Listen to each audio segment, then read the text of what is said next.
지난 시간에 이어서 그 동맹시 전쟁 이야기를 계속해 나가겠습니다. 결국은 그 로마 시민권을 줌으로써 전세가 역전이 되는 현상이 벌어집니다. 그리고 말로 해서는 안 되던 것이 칼로 해결이 되는 그런 비극적인 일이 발생하고, 뭐 앞으로 정치도 칼에 의한 정치가 계속 이어지게 됩니다. 결국 이제 드루수스가 죽고 동맹시 전쟁이 발발을 했는데, 아스쿨rum이라는 지역에서 이제 최초 반란이 일어납니다. 로마도 이게 동맹국이 굉장히 불안한 조짐을 보이니까 법무관 이런 사람 파견을 해서 미리 이제 잠재우려고 그럽니다. 근데 이제 그때 그 법무관 카이피오라는 사람이 아스쿨룸 시민들이 뭐 동향이 좀 이상하다 해서 그걸 방문해서 경고를 강하게 합니다. 너 선동하고 나면 너 우리가 강력하게 응징하겠다고 반란 행위를 맹비난하는 연설을 하는데, 그걸 듣고 시민들은 그대로 법무관을 죽이고 그 아스쿨룸에 있는 로마 사람들을 다 죽여버립니다. 이렇게 반란이 시작됐는데, 로마는 정신을 못 차리고 누가 전쟁에 책임이 있는지 따지는 반역자 특별재판부 그런 걸 하면서 시간을 허비합니다. 그리고 그 로마 시민권 정책에 호의적이었던 사람들을 처벌하고 그 법안을 부결함으로써 그 로마가 어떤 위험한 길에 들어섰는지도 판단을 못하는 그런 혼미한 상태에 있었습니다. 드디어 반란자들은 이탈리아라는 그 국호까지 만듭니다. 이탈리아 국가를 선언하는데, 수도는 로마에서 한 동쪽으로 한 120km 떨어진데 코르피니움입니다. 모든 정체가 로마하고 비슷해요. 원로원을 만드는데 로마는 300명 정도 되는데 500명으로 합니다. 그리고 집정관은 2명이 똑같습니다. 법무관도 12명을 뽑는데 집정관 2명은 포파이디우스 실로, 드루수스의 친구이기도 하고, 로마 시민급을 통과시키기 위해서 1만 명의 마리시 사람들을 데리고 로마로 행진해온 사람입니다. 또 무틸루스라고, 이 사람은 삼리움족입니다. 삼리움족은 로마와 수십 년간 싸워온 민족입니다. 그 나름대로 자기 정체성이 있고 로마만큼 잘났다고 생각하는 사람들인데, 그쪽에서 무틸루스라는 사람이 이제 그 지도자로 나서게 됩니다. 그리고 원로는 이제 12개 부족에서 대표로 뽑았는데, 여기에서 뭐 중앙집권적인 뭐 결단을 하기보다는 현지 사정을 전달하는, 서로 정보를 교류하는 역할을 했다고 생각됩니다. 미국의 초대 의회 비슷하죠. 처음에는 미국 13개 주들의 연합이었지 않습니까? 그 비슷한 역할을 좀 했다고 보면 될 것 같고, 어쨌든 그 10만 대군을 마련을 합니다. 그리고 10만이라는 병력을 한꺼번에 마련하기 쉽지 않지 않습니까? 오랫동안 준비됐죠. 그리고 하부 조직은 각 부족별로 장군을 뽑도록 했고, 그러니까 연합군의 성격이 강했다고 보면 될 것 같습니다. 그리고 최후 통첩을 합니다. 우리는 동등한 시민이 되지 못하면 독립하겠다. 근데 로마는 이걸 무시합니다. 사실 이탈리아 사람들은 로마와 같이 전쟁을 하고 로마군하고 같이 행동을 했지 않습니까? 그러니까 로마의 전략 전술을 약점이 뭔지도 잘 아는 겁니다. 그 약점이 뭐냐면 라티움의 전략적 요청에 로마 식민지를 세웠지 않습니까? 이것부터 공격하고, 또 도로가 통신망이라는 것도 잘 아니까 도로를 점거를 하는 전략을 취합니다. 전쟁을 전개를 보면 이제 로마 측이 14만 명인데, 이제 90년도에 집정관이 루틸리우스 루푸스입니다. 그리고 또 하나는 또 루키우스 카이사르인데, 루푸스가 북쪽을 맡고 카이사르가 남쪽을 맡습니다. 근데 그 밑에 이제 부사령관으로서 그 루푸스는 가이우스 마이루스를 데리고 있었고, 그 루키우스 카이사르는 코르넬리우스 술라를 데리고 있었습니다. 그리고 군대도 부족하니까 속주에 있는 갈리아 누미디아 병사까지 동원합니다. 또 해군도 저 흑해에 있는 배까지도 빌려오게 됩니다. 이제 동맹 쪽은 아까 말한 포파이우스 실로 이쪽에 북쪽을 담당하고, 파피우스 무틸루스는 이제 남쪽을 담당하는데, 이쪽 주로 이제 삼리움과 캄파니아를 사용하는 지역을 담당합니다. 이제 첫해는 북부 사령관 루푸스가 곧 전사하고, 또 후임 카이피오도 곧 와서 전사합니다. 그러니까 로마가 형편없이 밀리는 상황이었어요. 그래서 로마는 너무 전사자가 많이 발생하고 또 고위직이 많이 죽고 하니까 로마로 데려오지 마라. 사기를 끊는다. 그 현지에서 묻어라. 이런 이제 지시를 내릴 정도가 됐다고 그럽니다. 이제 요게 이제 그 당시에 지도입니다. 그 로마가 여기 있고, 여기서 동쪽으로 120km는 코르피니움에 이탈리아 국가 수도를 마련합니다. 이게 이제 마르시족이 살고, 여기 요 위는 마르시족이 책임지고 있고, 밑에는 삼리움족이 중심이 되어서 전쟁을 치르게 됩니다. 요 캄파니아 요 지역도 그 삼리움족하고 무틸루스가 책임지는 영역인데, 이제 짙은 녹색 반란군 영역이 되겠습니다. 처음 전쟁이 발생한 아스쿨룸 있고, 연한 부분은 반란이 미온적이었다 보면 될 것 같습니다. 그리고 좀 빨갛게 된 식이 로마가 지지를 하는 마그나 그레이키아, 옛날 그리스 도시들은 한니발 전쟁 때는 한니발 쪽으로 돌았었는데 동맹시 전쟁 때는 로마를 지지했다고 합니다. 특이한 점이 로마군의 첫 승리를 이 마리우스가 만들어냅니다. 마리우스는 이제 조카인 루푸스의 부사령군으로 참여합니다. 이게 사실은 마리우스한테 정권을 줘야 되는데 마리우스한테 좀 믿음직하지 못한 그런 점이 있었던 것 같습니다. 이 사람이 정권을 쥐게 되면 또 왕처럼 모시게 되는 결과가 되지 않을까 하는 두려움도 있고, 또 이 사람이 이탈리아에 대해서 굉장히 호의적이었어요. 그러다 보니까 사령관 역할을 안 줍니다. 그런데 조카 루푸스가 마리우스 조언을 무시하다가 전사하고 또 후임 카이피오도 매복당해 죽습니다. 그러다 보니까 잠시 그 마리우스가 그립을 지는데 그때 실로는 그렇게 말합니다. 당신이 위대한 장군이면 내하고 한판 떠보자, 이렇게 이야기를 하는데 마리우스는 그렇게 말합니다. 네가 진짜 뛰어난 장군이라면 내가 네 뜻대로 그 하면 내를 나오게 만들어 봐라, 이렇게 이제 이야기를 했는데 결국은 마리우스가 승리를 하게 됩니다. 문제는 최초의 승리에도 불구하고 이상하게 건강을 이유로 배제를 시키는데, 건강은 이유는 아닌 것 같습니다. 몸전도 그렇게 이야기하고 많은 사람들이 아닌 것 같아 말합니다. 원래 마리우스는 철저한 준비를 해서 상대방이 방심하도록 만든 다음에 일격을 가해서 쓰러뜨리는 그런 방법에 굉장히 능한 사람입니다. 그러다 보니까 준비를 철저히 하는 게 그 전쟁을 지원한다는 의심을 살 수도 있었을 것 같고, 또 이 사람은 그 이탈리아에도 호의적이니까 아무래도 그 로마 원로원에서 여러 가지 이유로 불신을 좀 했던 거 아닌가 생각이 듭니다. 어쨌든 이후 북부전선은 폼페우스 스트라보라는 사람이 책임을 지고 이끌어가게 됩니다. 이 사람이 남부 정치의 그 거두인 폼페이우스 마그누스의 아버지입니다. 그리고 그 남부는 이제 코르넬리우스 술라가 이끌어가는데 이 사람이 이제 공화정을 굉장히 위태롭게 만든 사람입니다. 어쨌거나 처음에 이제 마리우스가 조금은 승리를 했다 하더라도 결정적인 승리의 용의는 시민권 부여입니다.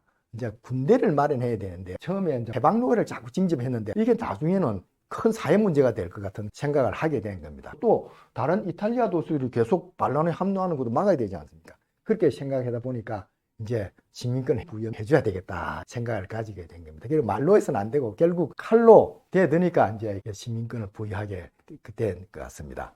그 당시는 이제 반란을 일으키지 않은 이탈리아인에게 시민권을 부여하는 그런 걸 루키우스 카이사르가 제시했고 율리우스법이라 그럽니다. 우리가 잘 아는 카이사르의 100부점 되는 사람입니다. 두 번째는 폼피우스법인데 호강 이북의 갈리아족의 라튬 시민권을 부여하는 건데 정식 로마 시민권은 아니지만 갈리아족한테 로마 영주권 같은 걸 준 거죠. 이거는 반군에 협력하지 않도록, 잘못하면 이탈리아 반군이 이 갈리아족을 이용해서 공격하면 곤란하지 않습니까? 그걸 막기 위한 방편으로 전쟁의 북쪽으로 확산되는 걸 막기 위해서 했지 않나 생각이 듭니다. 마지막에 파피리우스 카르보라는 사람은 반란을 일으키지 않은 사람뿐만 아니라 모든 사람한테 다 주자. 지금 칼을 들고 창을 든 사람한테도 뭐 이게 60일 내에 법무관에 신청만 한다면 로마 시민권 주자, 이런 법을 통과시킵니다. 그 플라우티우스 파피루스법인데 결국 말로서 안 되던 걸 칼로 하니까 되는 그런 시대가 온 겁니다. 여기서 시오노라는 이 여사가 좀 잘못 해석한 게 있는 것 같아요. 내가 이분은 훌륭한 분인데 그걸 바로잡는 게 이 시대를 정확하게 이해하는 방편이 아니겠나 생각돼서 한 말씀 드리겠습니다. 동맹시 전쟁에서 로마 시민권 부여, 이것이 성자가 패자를 동화시켜 함께 사는 공생 상태로 이끌어가는 그런 방식이었다. 그 로마의 항상 패자를 동화시키는 방식이다 설명을 하는데, 이 사례가 적절치 않은 것 같습니다. 동맹시 사례는 전쟁 끝에 마지못해 준 겁니다. 이게 로마의 장점이라는 할 수 없고 사례를 잘못 들은 거다, 잘못 해석한 거다, 이런 생각이 듭니다.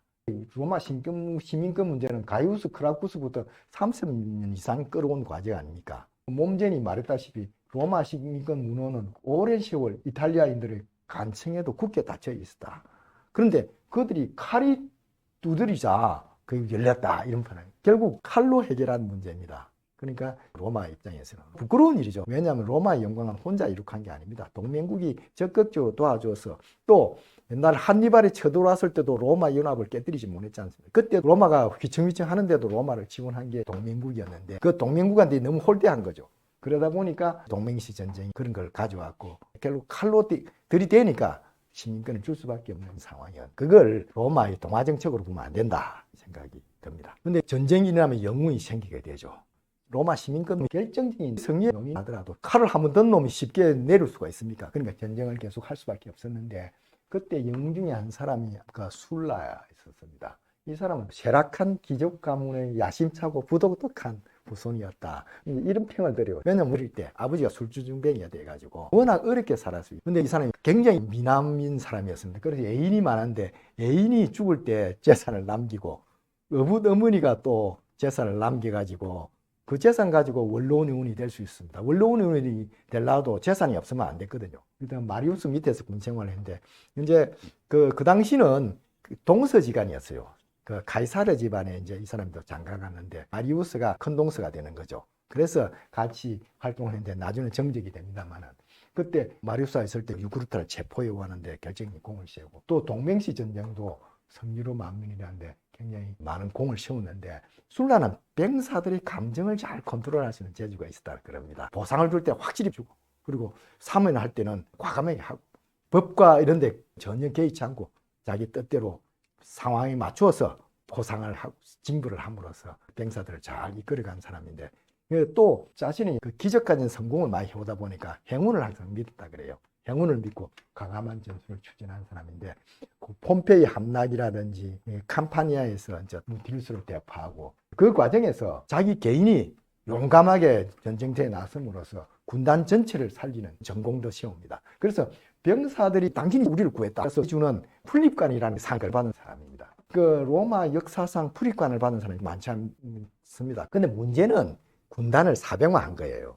그리고 군율 타락의 비난도 받는데, BC 89년에 폼페이 포위 공격 때 병사들이 자기 상관을 죽이는 일이 벌어집니다. 장군을 죽이는 일이 벌어졌는데도 술라는 처벌하는 대신에 너가 진짜 적과 용감히 싸워서 속죄를 하라 이렇게 말을 합니다. 그 보통의 경우는 그런 벌을 저지르면 예전에는 10명당 1명을 추첨해서 뽑아 죽이는 처벌을 했습니다. 그런데 이때는 처벌을 하지 않고 열심히 저가 용감히 싸우라고만 이야기를 합니다. 그러니까 어떻게 보면 이 병사들이 술라한테 빚을 진 사람이 되는 거죠. 죽어야 할 사람이 살아서 이제 그런 기회를 얻었으니까, 그게 나중에 이게 사병화되는 그 결과를 초래하게 됩니다. 나중에 로마를 쳐들어가고 이럴 때 사병이 안 있으면 따라가지 않죠. 그런 문제를 난 조치를 해온 사람입니다. 또 한 사람인 전쟁 영웅이라 한 폼페이우스 스트라보입니다. 그 폼페이우스 마그누스 아까 삼도 정치란 그 아버지인데, 이제 이 사람도 마리우스가 된 신참자입니다. 그러니까 어떻게 노부 소마인데 아들에게 군벌의 기반을 상속해 준 사람입니다. 이제 이 사람은 군대를 놓지 않아요. 자기 군대처럼 계속 하고, 또 월급도 자기 돈으로 주는 경우도 많고, 그러다 보니까 이게 개인 군대처럼 되어버린 겁니다.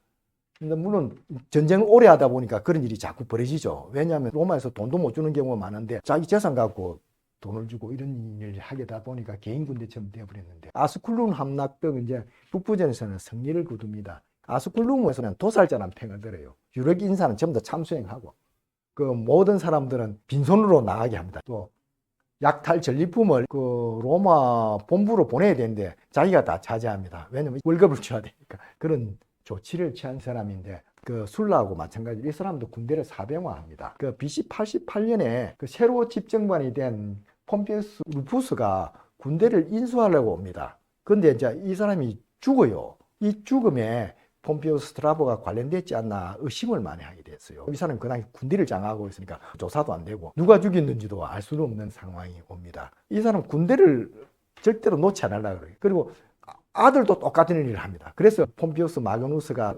23살에 스페인 원정을 떠날 수 있는 길을 튼 것도 자기 군대를 가지고 있었기 때문이고, 그 군대는 아버지가 마련해 주는 겁니다. 그래서 이 2대에 걸쳐서 이제 군벌이 형성되어 갔다고 보면 될 것 같습니다. 이런 상황을 마키아벨리도 지적을 합니다.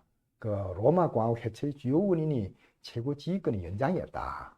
그러다 보니까 소수의 사람들만 지휘 경험을 쌓게 되어 명성도 소수에게만 국한되고, 장군이 동일 군대를 오래 지휘하면 그 군대가 파벌화되는 문제가 생겼는데, 이것이 로마 공화국을 몰락으로 이끄는 원인이었다 이런 평을 내립니다. 마리우스와 술라가 공공선에 반대해서 군인들을 자기 추종자로 만들고, 가이사르가 이 선례를 따라서 루비콘강을 걷는 거죠.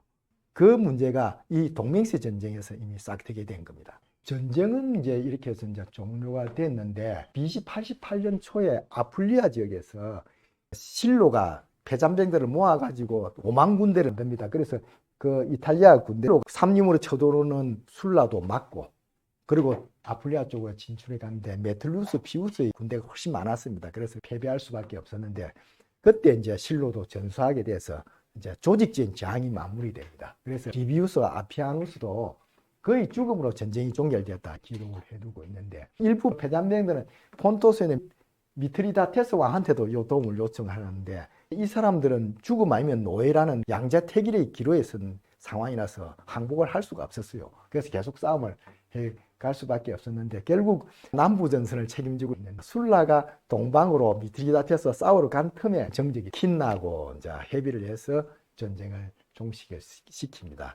로마 시민권도 받고 인질도 석파하고 재산 돌려주는 걸 조건으로 이제 킨나에게 항복하면서 전쟁은 종결이 되는데, 전체 전쟁이 끝나는데 한 4, 5년 걸렸죠. 그런 불행을 낳은 게 바로 이 전쟁이었다는 생각이 듭니다. 동맹시 전쟁의 영향은 굉장히 경제적 박탈이 있었던 것 같습니다. 30만 명이 죽었다는 주장이 있고, 식량 부족으로 많은 시민들이 부채에 시달렸는데, 부채가 너무 많다 보니까 모든 사람이 원성을 일으키지 않습니까? 그래서 그 법무관인 아셀리오라는 사람이 이자를 금한 BC 4세기에 그 법을 이용해서 채무 경감분을 통과를 시키는데, 그 자체가 로마의 안정을 가져온 거는 사실이지만 채권자들이 손해를 엄청나게 받지 않습니까? 그 채권자들이 아실리오한테 그 원한을 갖고, 아실리오가 신전에서 제사를 지내는데 그때 살해를 당합니다. 그러니까 신성한 거 없고 뭐가 없어진 거예요. 로마의 덕이 땅에 떨어지는 상황을 보여주는 대표적인 사례라고 봅니다. 이 사람도 로마를 안정시키기 위해서 훌륭한 일을 했습니다. 자기가 어떤 기생양이 되고 만 사건이지만 많은 사람을 살리 아직도 역사의 기록이 되는 거 아닌가 생각이 듭니다. 또 하나 좋은 점도 있었어요. 50만 명의 시민이 새로 증가되었는데 공통의 라틴 문화가 발전하고 이러다 보니까 이탈리아가 제국의 핵심 세력이 되는 겁니다. 조그만 로마가 아니고 이탈리아 전체가 제국의 리딩 그룹이 되는 그런 결과를 가졌고, 결국 마키아벨리가 말했듯이 인구 증가가 제국의 힘을 강화하게 됐다고 생각됩니다. 물론 이거는 제정시대까지 포함해서 합니다. 이제 마지막으로 이제 동맹전쟁의 영향, 이제 나쁜 겁니다. 군벌의 기반을 닦았는데 이기적이고 규율 없는 군대를 만들고 말았어요. 군사령관은 병사들의 지지를 잃기 위해서 탈영하거나 느슨한 규율 이런 걸 용서를 해버립니다. 워낙 군대가 없다 보니까 다급하니까 이런 걸 엄격하게 징계를 못 했는데, 아까 뭐 술라가 상관을 죽인 병사들을 용서했다 그러지 않습니까? 용서하면서 네가 진짜 적과 용감히 싸워서 속죄하라 이런 말을 했는데, 이런 게 이제 군인들이 노예도 들어오고 자청인 출신도 들어오고 이러다 보니까 이상보다는 공화국의 이상 이런 것보다 눈앞의 이익을 바라는 이기적인 군대가 되어갔지 않나. 또 이제 군대가 정치화되는 거죠. 지휘관이 오래 군대를 이끌다 보니까 공화국보다는 장군에게 더 충성하는 그런 군대가 되어버렸다. 그 나중에 이제 코르넬리우스 술라 같은 사람은 다 군대를 이끌고 로마를 쳐들어가는 그런 일이 벌어집니다. 그래서 우리가 대화를 잘해야 돼요. 민주주의는 대화를 통해서 문제 해결을 하는 정치 시스템입니다. 그런데 그걸 군대를 동원하라는 민주주의가 망한 겁니다. 그래서 윤석열 때 비상계엄은 그 민주주의의 독약이라고 봐집니다. 이건 엄정한 처벌과 대응이 필요하지 않나 생각이 들고, 우리가 뭐 전두환 대통령, 노태우 전 대통령 엄격하게 처벌했습니다. 그 당시에 뭐 전두환 대통령이 뭐 경제는 잘했지 않나 이런 말을 했지만은 우리가 그걸 엄격하게 다 처벌을 했어요. 그리고 죽을 때까지도 용서를 안 했습니다. 왜냐하면 공화국을 위태롭게 한 죄가 있었기 때문에 그렇다. 그래서 이번에도 우리가 이거는 엄정하게 다루어야 될 문제다 하는 걸 말씀드리면서 강의를 마치겠습니다.